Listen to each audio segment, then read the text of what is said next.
And that's why I don't understand why some old heads aren't feeling Brockhampton.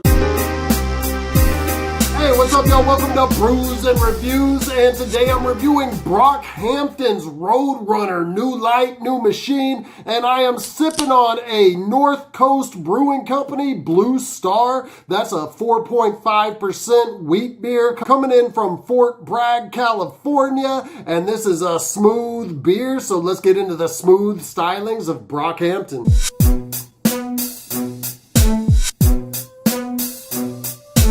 First off, rest in peace to DMX. We lost a true hip-hop icon, and there will be more from me on DMX's legacy in the future. But right now, we can't stop the reviews. Gotta get into this album that dropped, Brockhampton's new album, their sixth album at that. Crazy that this is their sixth album because they still seem like somewhat of a new group to me, but they've put those 6 albums out very rapidly, including my favorite of theirs, the Saturation series that dropped all 3 of them in 2017. Given that this is the longest period that they've had between albums since they first became active, I'm very interested to hear how their style may have evolved. I did already review the single Count on Me last week, where I touched on, among other things, the breakup of the group, or the announcement that Kevin Abstract made that this will be their second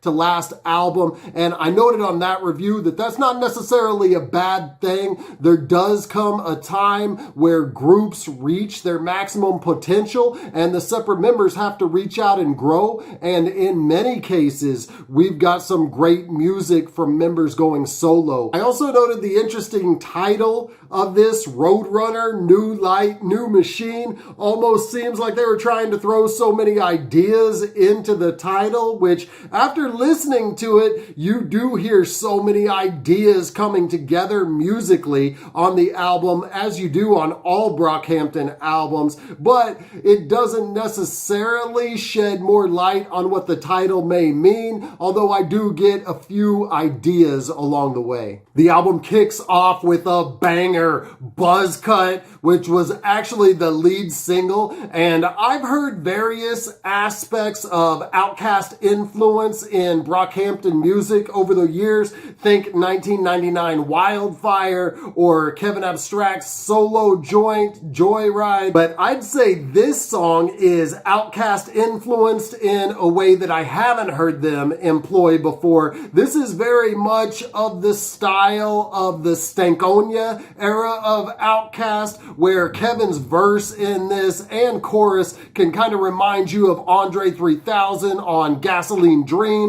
or B.O.B. And this is sequenced perfectly as the first track because it has a ton of energy that just pulls you into the album. And when you need energy for your track or for your album, then Danny Brown is definitely a go-to artist to seek out, and he's featured expertly here. Danny's in the pocket on this, and when he's in the pocket, he can somehow sound abrasive, in your face, and smooth somehow all at the same time. In Danny's verse, he quotes the Nas line, through the lights, camera, and action, glamour, glitter, and gold, from the classic verbal intercourse on Only Built for Cuban Links. So there's all kinds of classic rap influence on this one track. And there's a 180 both in the beat and style at the very end of this. And that's one thing that I love about Brockhampton and their style, how they can go over really hard beats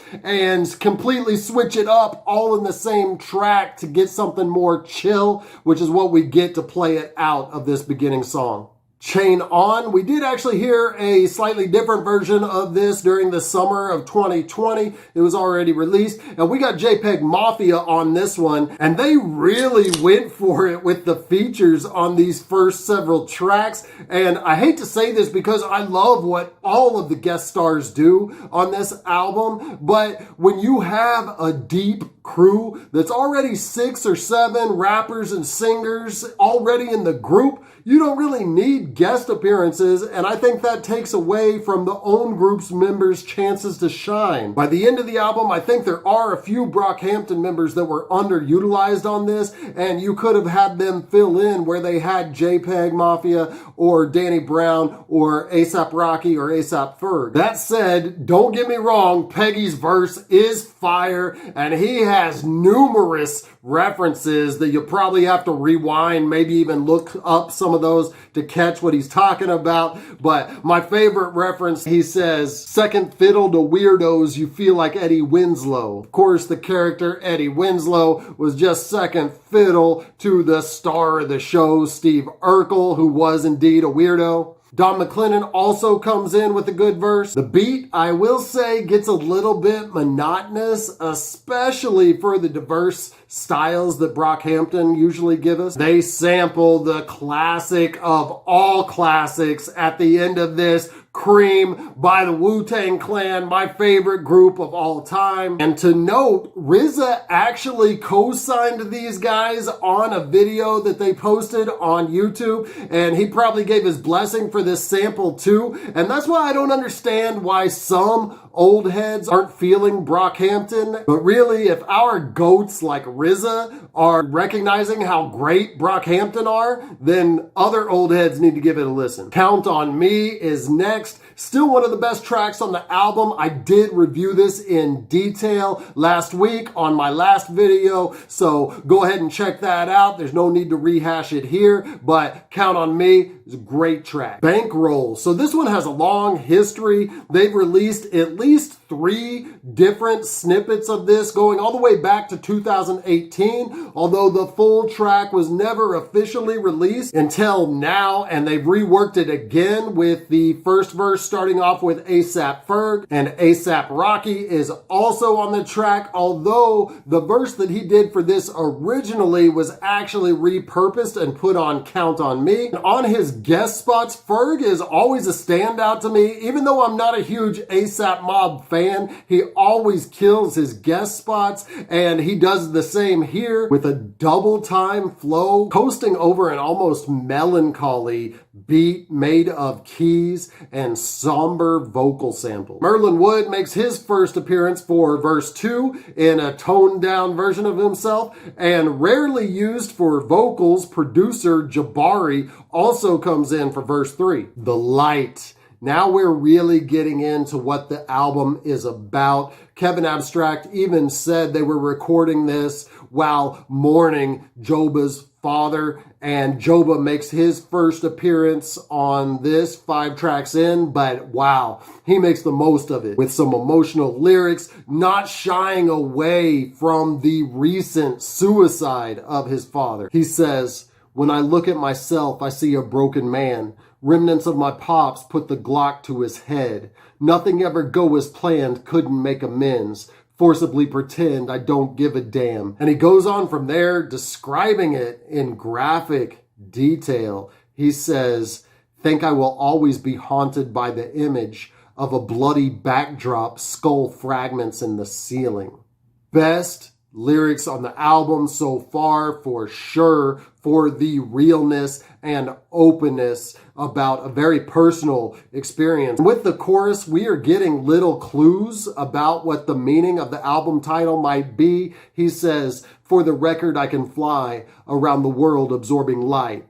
Roadrunners can fly, although poorly. So Joba may be saying that he has the ability or the potential to soar or reach new heights, but it's very, very difficult for him and only happens in short spurts like a roadrunner. Kevin Abstract continues the candid conversation, touching on his sexuality and how it affects his relationship with his family. He says, I still struggle with telling my mom who I'm in love with.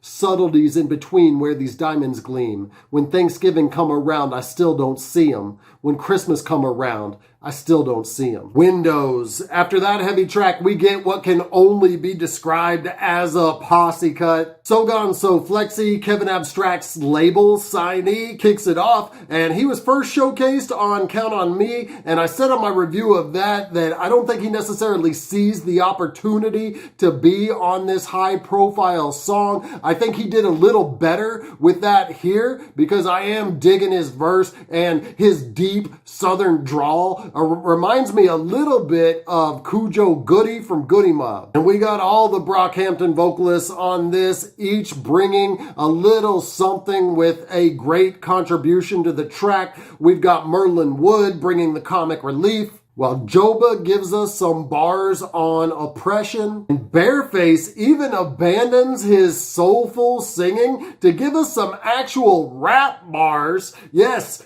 he raps on the last verse, complete with a beat switch while he does it. But to me, McLennon's got the best verse on this track with some dark lyrical wordplay. He says, I watch the clocks melt as the devil dances. The chances are slim to none that you could understand this. Lost language we encamped in, pain camping. Amongst the stillborn raindrops is where I'm standing. I'll take you on. This is the more pop-tinged sound of Brockhampton, and I like it sequenced here right after the purely rap song that was Windows. And although their pop-style songs aren't the ones that I return to the most, I do respect what Kevin Abstract can do with these. And we even got Matt Champion singing on this track. So with Matt singing and Bearface rapping on the last song, it's like these guys are really trying to stretch themselves and push out beyond their comfort zone. However,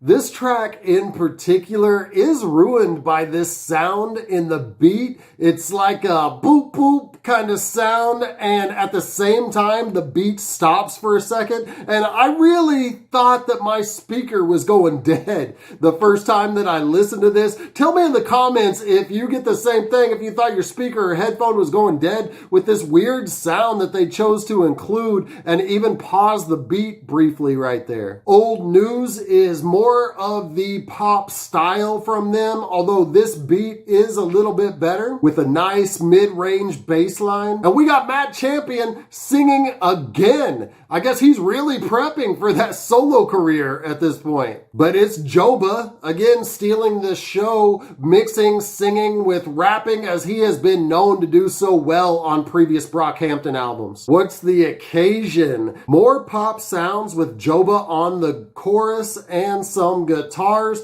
but this is more like Beatles pop than boy band pop. And you really have to appreciate about Brockhampton how many different styles and genres that they can fit into one project. Also, I love how the soft acoustic guitars morph into some louder electric guitars on this. That soft to loud sound is always a great structure for a track. And amongst these rock guitars, we even get some West Coast whistle on some G-funk shit. And then we get a fucking rock opera complete with piano and chanting in the style of Hey Jude as the outro for this song. This is definitely my favorite beat on the album. Beautiful. When I Ball, very interestingly, they got Chad Hugo of the Neptunes to produce this, and this is a very Neptune style beat at that.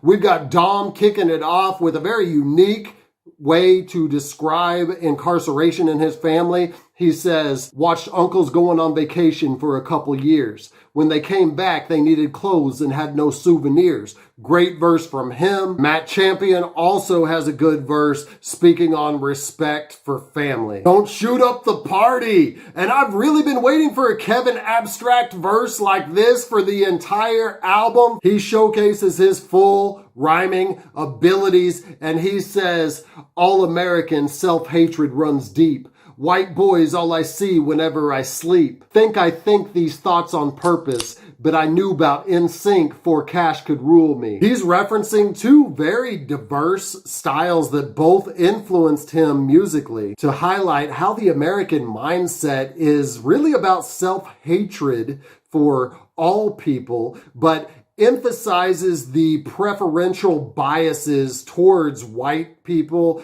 and heterosexual people. Both things that Kevin is not, but he's still an American and he's grappling with that mindset. This is followed by a different, but in my opinion, weaker verse from Matt Champion and a refrain from Joba and another mind-blowing outro. Dear Lord, Bearface again is on that crooning tip, as we always hear from him towards the end of Brockhampton projects, although this time is very much more gospel influenced, and I think they've been listening to that new Kanye. They met as a Kanye fan club, so I guess they're still in his fan club, and the style of this song takes on more meaning when you know what comes after it and what happened with Joba and his father, what was going on in the recording of this album, makes it a much more mournful song than it may appear on the surface. The Light Part 2.